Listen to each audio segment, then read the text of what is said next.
Hello and welcome to this video about exposure for cinematic images. So what I want to deal with today is the kind of common misconception amongst upcoming filmmakers that I've seen, whereby they think you need to always kind of have an equal exposure across the waveform or your histogram, or sometimes people say that you need to be exposing to the right, or ETTR, as we see in this image here, whereby the bulk of the waveform is over to the right hand side. The idea being that you get less noise in the sensor and then you bring that down in post-production. I'm going to highlight today, using an example from a David Fincher film, why that is incorrect and is not what you want to be doing. It really does depend on the type of shot that you're going for, the type of mood that you're trying to create. And then I'm going to show some examples from some stuff that I shot yesterday and kind of how that works, or how what I'm going to say sort of works in the real world, if you like. Before we get into that, I just want to quickly quote Eric Messerschmidt, who is the DP for David Fincher's Mindhunter series, and he makes this point: we don't stretch the exposure across the entire dynamic range of the display. To get very technical, if your brightest points are 100 units, we never work up there. It's difficult to see subtlety in the shadows when the highlights are really bright. Your eyes have a tendency to go to the bright part of the frame. If the story is in the shadows, you have to work in that lower third, lower half part of the exposure. So let's quickly take a look at an image that I've got here, which is from the set of The Social Network. So here we can see Fincher there in the middle of the frame. So this is from the opening scene of the movie. But if we look at the on-set monitor, you'll see there's a waveform there in the bottom right hand side. And if we just jump into that waveform, you can see that the waveform is all down in the lower half of the exposure. They're not exposing equally across from 0 to 100 IRE. They're exposing in the bottom 50%. And when you look at the actual finished or a frame from the finished film, you'll see they bring it down even more. So let's have a look at that. So if we bring in a frame into Premiere, there's a frame from the finished movie, and you can see that the waveform is basically between 0 and the highest part of that waveform is around about 32 IRE. That's what makes the image look, I hate this word, but cinematic, if you like. If that was exposed from sort of 0 to all the way across the frame to, I don't know, let's say 80 IRE, taking into account the brightest part of the image, it would look more like a sitcom. It would look nothing like this. I don't think a lot of people really truly realize how dark a lot of modern cinematography is. You can perceive more brightness in the image, but when you look at the waveform, there is hardly anything there. It's just what's called the toe of the exposure is expanded. So from 0 to 20, it's all kind of expanded in that area, and that just gives this kind of depth and texture to the image, which is something you see in a hell of a lot of movies and TV shows these days.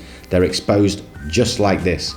So if we jump in and to have a look at a frame from something I shot yesterday, here's the frame off the camera, and you can see that I've tried to expose most of it in the lower half. It's the vast majority of the waveform here in this shot is below 50 IRE. But let's take this a step further and see if we can get that Fincher look utilizing the tools in Lumetri. So let's do it. Let's jump into Premiere.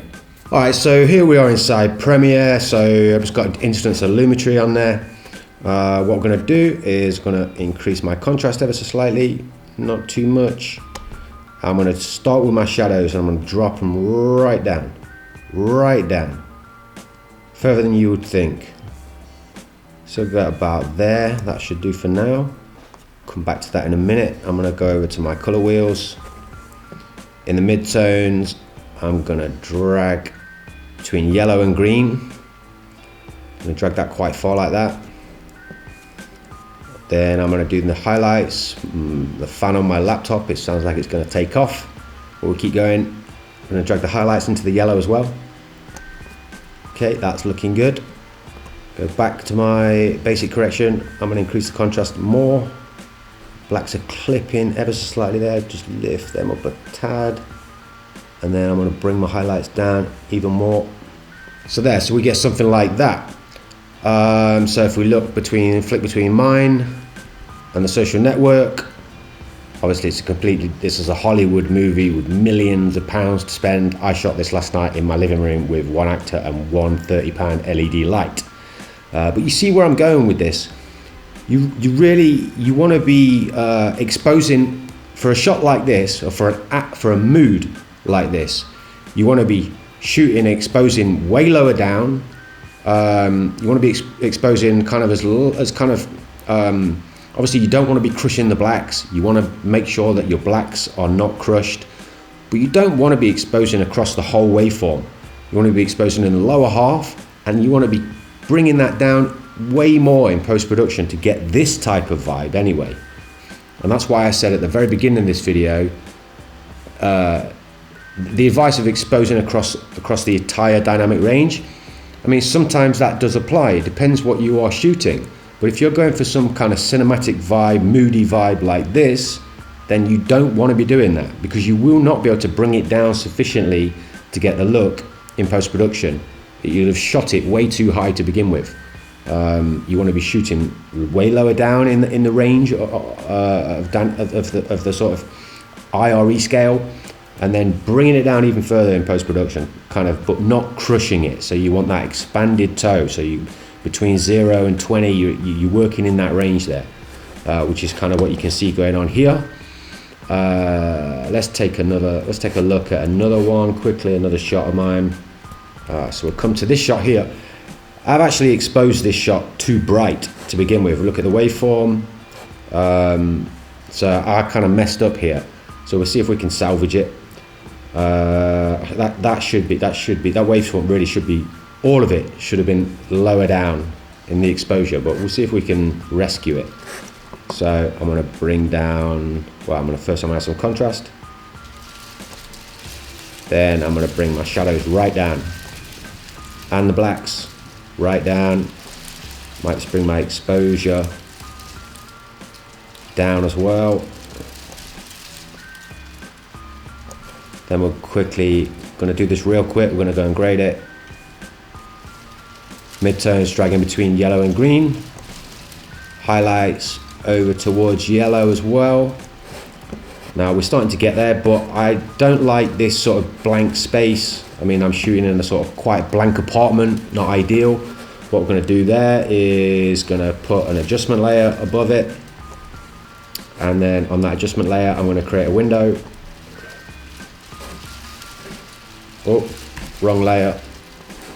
Create a window on that layer, like so. Let's zoom out. It's hail on the windows. Awful weather today. Right, let's feather that off. Right, and now invert that, and let's start bringing all that around it down. Down, down, down, down, down. Okay, get in there, but it's not quite right. I need to change my mask. That's it, that's what I want. Like that. So now let's have a look at the waveform. Much better. Okay, so we've gone from that to that. Now we're operating all down between 0 and 30 IRE, apart from some of the highlights. So, but you get the idea with this. If you're trying to get this moody type vibe, this Fincher style, or it's not just Fincher. Obviously, loads of cinematographers are working in the darkness. Is a very popular look these days. TV shows like Dark, like Ozarks, all these shows. Grab some stills, take them in Premiere, DaVinci, or whatever. Look at the waveform. I guarantee you, the waveform is right down there in the last 30%. That's modern cinematography. That's where it's at. If you want to be creating images like that, then you need to be thinking about these things.